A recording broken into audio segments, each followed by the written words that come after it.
Tuh. Wah, ga. Action. Assalamualaikum warahmatullahi wabarakatuh.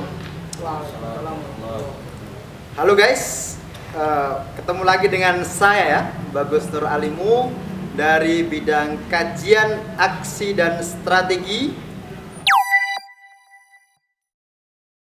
dari channel YouTube BEM FAI UMS. Baik, pada sore hari ini di tengah-tengah kita sudah berada tokoh yang luar biasa telah hadir. Kita hadirkan tokoh yang sangat istimewa di salah satu fakultas di universitas kita tercinta ini, yakni Fakultas Agama Islam. Sudah hadir Ketua Umum Badan Eksekutif Mahasiswa Tum Rahmat, begitu ya? Ya. Baik. Ya, gimana kabarnya Tum pada hari ini gitu? Alhamdulillah sehat. Kalau moderator gimana? Ya. Sehat. Alhamdulillah gitu. Baik. Luar biasa ya teman-teman. Mungkin dari teman-teman yang di sana bisa disapa dulu tuh. Ya, semoga teman-teman yang melihat siaran ini ikut juga merasakan kesehatan yang diberikan oleh Allah Subhanahu wa taala. Ya, alhamdulillah ya. Baik teman-teman semuanya. Nah, gimana tuh pada hari ini kok bisa duduk di sini begitu, perjalanannya begitu. Nah, pasti luar biasa. Gimana tuh? Kemarin untuk kemudian saya ceritakan perjalanan yang mana? Perjalanan masuk ke UMS atau perjalanan jadi gubernur? Ya, mungkin dua-duanya begitu, biar Oke. teman-teman itu juga bisa mengambil pelajaran begitu. Intinya kan segala sesuatu yang ingin kita capai itu butuh perjuangan. Salah satunya bagaimana berjuang sampai masuk di Universitas Muhammadiyah Surakarta. Di Universitas Muhammadiyah Surakarta ini alhamdulillah saya lulus sebagai beasiswa kader Pondok Sobron. Siap. Langsung melompat ya, kenapa jadi gubernur ya, karena kemarin itu kemudian masuk lagi mengisi kekosongan di Badan Eksekutif Mahasiswa Fakultas Agama Islam ini. Alhamdulillah terpilih sebagai Ketua Umum dan Fakultas Agama Islam bersama teman-teman yang lain, seperti itu, dipercayakan. Jadi ibarat kata kalau misalnya kader itu diberi amanah ya harus mengambil amanah itu. Oke, berarti Tum kita ini luar biasa ya. Beliau mendapatkan beasiswa, yang mana beasiswa itu beasiswa pengkaderan begitu. Gitu ya Tum ya? Nah, kemarin itu kan katanya itu offline begitu. Kuliah akan diadakan offline. Tapi kok kenyataannya kok selalu mundur-mundur. Dengan alasan ya mungkin belum siap atau bagaimana gitu. Mungkin tanggapan dari Ketum sendiri selaku perwakilan dari Badan Eksekutif Mahasiswa mungkin bisa menyalurkan aspirasi teman-teman begitu tuh. Yang mana saya kira teman-teman itu sudah jenuh begitu. Apalagi yang semester 4 ya. Semester 4 itu belum ketemu dengan teman-temannya begitu. Gimana tuh? Belum ketemu gubernur. Ya, belum ketemu gubernur, belum ketemu saya gitu. Iya. Oke, gimana? Jadi saya rasa kita sama-sama jenuh Oke. menjalankan kuliah online. Jadi kalau misalnya saya ditanya pendapat seperti tadi yang dibilang janji-janji. Iya. Kalau menurut saya universitas itu bukan janji-janji, tapi ikhtiar untuk kemudian bagaimana kampus ini agar bisa offline. Tapi apa boleh buat? Kita sebagai kampus Muhammadiyah yang kemudian itu selalu menaati peraturan-peraturan yang ada. Bukan kemudian kampus itu memberikan janji-janji palsu akan kuliah offline, bukan. Tapi itu adalah bentuk dari ikhtiar kampus, usaha kampus bagaimana kemudian agar kuliah offline ini bisa dijalankan. Baik. Ya, ini teman-teman, kemarin kan ini tuh kita kan sudah membuka tanya jawab ya di Instagram. Ada beberapa yang masuk, maka kita akan sampaikan langsung ke ketua umumnya begitu. Boleh. Biar ya ada jawaban jelas begitu. Jadi di sini sudah tidak ada yang namanya itu saling berpikir negatif. Kenapa kok nggak kuliah offline? Nah, kenapa kok masih online terus begitu? Padahal aktivitas di kampus, aktivitas di luar kampus itu ya saya kira sama saja begitu. Nah, mungkin itu tuh. Gitu. Nah, kemudian kemarin tuh saya sempat membaca atau sempat ada pertanyaan-pertanyaan sama teman-teman. Saya izin minum. Oh ya, silakan. Ambil diminum ya, Tom ya. Ya. Kemarin itu kan sempat diadakan begitu Tom. Diadakan yang namanya pemilihan secara formatur. Ya, formatur. Begitu. Ada pertanyaan-pertanyaan, kenapa sih pemilihan tidak dilakukan secara langsung? Nah, mungkin apakah formatur itu lebih efektif atau dirasa kurang efektif gitu. Atau bisa dibalik di sini, pemilihan secara umum itu jauh lebih efektif. Nah, bagaimana Tom sendiri menanggapi hal itu gitu? Saya jawab sekarang. Iya, siap. Jawab. Jadi gini, apa namanya? Saya sebagai gubernur terpilih dari Iya. gubernur yang sah gitu. Ha. Dari proses pemilihan formatur, memang sistem formatur ini adalah satu sistem yang baru yang kemudian itu dirancang untuk dilakukannya pemilihan pada periode ini. Jadi dan sistem formatur ini bisa dibilang adalah salah satu momok bagi mahasiswa yang kemudian tidak digunakan dalam sistem pemilihan di kampus. Karena alasan pada umumnya kenapa tidak menggunakan formatur, karena yang pertama adalah tidak mendapatkan pendidikan politik yang utuh. Iya. Jadi sebenarnya kalau misalnya teman-teman yang lain menganggap bahwasanya formatur ini adalah aib, bagi saya pribadi ini bukanlah satu aib. Karena kenapa kemudian bukan satu aib? Ini adalah ikhtiar teman-teman untuk membuat satu wajah baru yang harus diterapkan di fakultas seperti itu. Bukan kemudian menghilangkan demokrasi mahasiswa, bukan. Saya rasa kita terlalu sempit kalau misalnya mengatakan politik kampus itu hanya sebatas pada pemilihan ketua umum yang dipilih dengan suara man to man atau suara satu orang satu suara. Itu terlalu sempit kalau pemaknaan politik seperti itu. Artinya ini adalah formatur, ini adalah sistem yang sistem yang baru, akan tetapi bukan kemudian sistem ini sistem formatur dan ini sistem baru bukan kemudian menjadikan orang-orang yang terpilih dari situ itu semangatnya akan cepat luntur seperti itu. Tidak mesti. Karena lagi-lagi bagaimana kemudian kita lihat konstelasi politik yang ada di kampus, di BEM, di BEMF dan lain sebagainya itu kan harus menjadi pelajaran di antara kita, pelajaran bagaimana mahasiswa-mahasiswa itu harus berpikir untuk menghadirkan satu inovasi-inovasi baru. Dan saya rasa formatur ini adalah salah satu terobosan baru yang mungkin baru Fakultas Agama Islam yang menggunakan dalam pemilihan baru eksekutif. Jadi saya rasa kita harus berbangga diri lah untuk kemudian menjalani sistem formatur ini. Nah, berarti bisa dikatakan di sini bahwasanya formatur itu sistem yang baru begitu ya, di FAI gitu. Nah, terkadang kan banyak teman-teman saya gitu tuh yang bertanya kepada saya gitu terkait pemilihan kemarin. Loh, kok nggak ada pemilihan secara langsung begitu? Nah, pada saatnya, pada waktu itu diadakan formatur. Jadi hak suara, hak mereka untuk menyatakan ya suara untuk memilih itu bisa dikatakan hilang gitu tuh. Nah, Saya jawab klarifikasinya jadi ya, gini. Jadi gimana itu?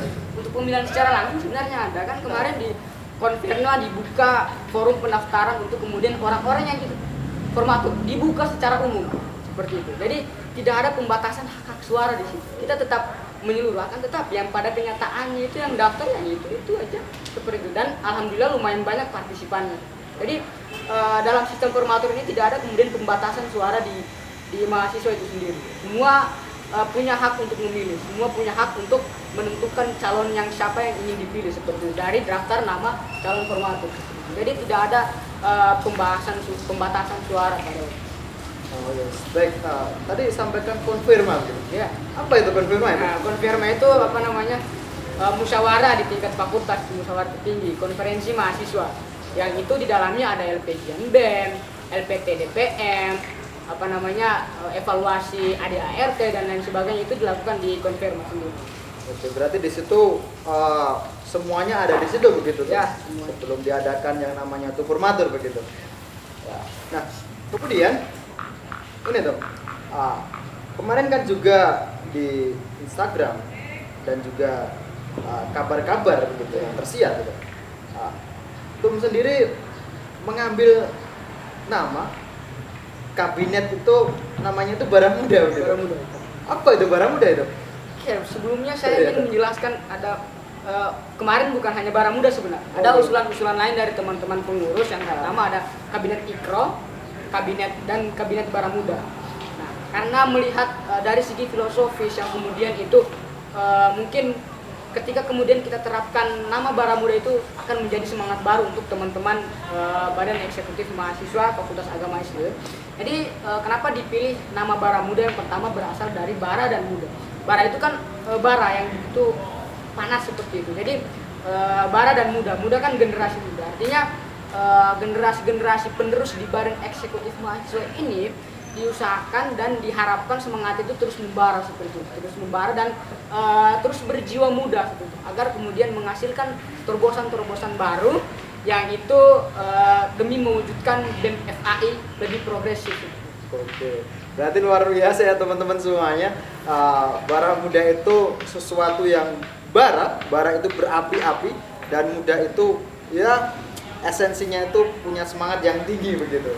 Nah, ini tuh lebih lanjut, terkadang kan kemarin itu ada yang namanya itu isu kekurangan sumber daya manusia begitu, yang mana kemarin juga disiarkan di salah satu koran, diliput di salah satu koran gitu, yang mana ada anggota BEM umum itu merangkap jabatan menjadi ya di kabinet Baramuda ini sendiri gitu. Bagaimana itu bisa terjadi gitu? Atau apakah benar-benar kekurangan SDM atau bagaimana gitu pendapat Tum sendiri? Yang pertama yang memang harus kita akui bahwasanya di lingkungan Badan Eksekutif Mahasiswa FAI itu khusus di Fakultas Agama Islam itu sendiri memang sangat minim orang-orang yang kemudian ikut bergabung di dalam Badan Eksekutif Mahasiswa. Kenapa? Alasan yang paling esensial adalah mahasiswa itu masih cenderung trauma dengan perpolitikan masa lalu, perpolitikan yang sebelum-sebelumnya. Masih cenderung takut dengan tragedi-tragedi sebelumnya. Sehingga membuat banyak, sebenarnya sumber daya mahasiswanya banyak, cuman untuk minat masuk ke BEM itu sedikit karena terkait rangkap jabatan ya tuh ya. Itu kan pasti kan ada undang-undangnya begitu. Terkait jabatan sudah diatur dalam ADART begitu. Nah, apakah dengan merangkap jabatan itu malah menyalahi ADART atau tidak begitu? Sebenarnya ya kita lihat dulu. Memang kalau misalnya kita lihat dari segi ADART sebenarnya itu yang melanggar. Tapi yang lebih melanggarnya lagi dari tatanan BEM Univ sendiri itu kemudian menunda-nunda yang namanya sidang umum seperti itu, yang seharusnya pada masa periodenya itu udah selesai. Akan tetapi ada beberapa tragedi kemarin sehingga sidang umum itu tidak terlaksana dan baru terlaksana hari ini terakhir kayaknya seperti itu. Sehingga ya kenapa kemudian kami mengambil tindakan menerima seperti itu ya, karena lagi-lagi yang pada kenyataannya sebenarnya sudah harus lengser seperti itu. Tapi dari pihak BEM punya sendiri ya itu mengulur-ngulur yang namanya sidang umum sehingga belum terjadinya lepas jabatan. Oke, baik. Berarti bisa dikatakan di sini tidak melanggar begitu ya teman. Soalnya kan di BEM Universitas sendiri itu ya bisa dikatakan mengulur-ngulur. Ini adalah buntut dari buntut dari BEMU sendiri seperti itu, buntut dari kenyataan yang terjadi di Bandung. Ya, siap. Ya, tadi ada pertanyaan yang masuk di Instagram begitu tuh, terkait kemarin itu kan sempat ada koran yang mengatakan bahwasannya terkait hal itu gitu. Nah, ada pertanyaan terkait penghilangan narasi begitu tuh. Itu bagaimana kok bisa demikian, penghilangan narasi yang dilakukan oleh salah satu lembaga koran begitu tuh. Jadi memang kemarin saya sempat diwawancarai salah satu lembaga pers mahasiswa yang ada di kampus. Oke. Memang wawancaranya terkait isu rangkap jabatan dan lain sebagainya. Cuman yang saya sayangkan kemarin itu ada beberapa narasi pembukaan yang saya sampaikan itu saya sangat menyayangkan itu tidak dicantumkan. Oh gitu. Tidak dicantumkan, kok bisa tidak dicantumkan gitu tuh? Saya kurang tahu apakah memang dalam aturan aturan pers seperti itu atau seperti apa. Mungkin karena wawasan saya kurang tentang lembaga pers mahasiswa, mungkin keberatan saya ini hanya keberatan pada diri sendiri yang itu menyayangkan ada narasi pembuka tentang akun-akun yang seperti itu, akun-akun yang mengangkat narasi-narasi seperti itu tidak kemudian dituliskan di dalam wawancara. Oke. Mungkin bisa disampaikan tuh terkait nasihat-nasihat ketum sendiri terkait penghapusan itu, alangkah baiknya itu bagaimana gitu. Mungkin bisa disampaikan di teman-teman biar teman-teman Oke. dia bisa mengambil pelajaran gitu tuh. Jadi mungkin gini, lembaga pers mahasiswa itu adalah lembaga yang independen. Oke. Jadi bagaimana kemudian LPM itu harus bersikap independen untuk kemudian menyiarkan satu berita seperti itu. Jadi tidak kemudian berat di sini dan lain sebagainya. Artinya LPM itu harus bijak dalam melakukan wawancara, harus bijak dalam menuliskan kembali hasil wawancara itu seperti itu. Jadi untuk teman-teman LPM semangat, karena LPM itu adalah kerja yang paling luar biasa di lingkup mahasiswa, kemudian mengangkat isu-isu terkini. Saya sangat menikmati isu-isu yang diangkat oleh teman-teman LPM karena menambah wawasan baru bagi saya pribadi. Berarti secara diri sendiri, secara pribadi itu tidak masalah begitu Ya. terkait penghapusan narasi yang TUM sendiri telah sampaikan kepada mereka, tapi di sisi lain ada narasi yang dihilangkan. Nah begitu. Selanjutnya itu kita kan sebentar lagi kan masuk bulan Ramadan begitu.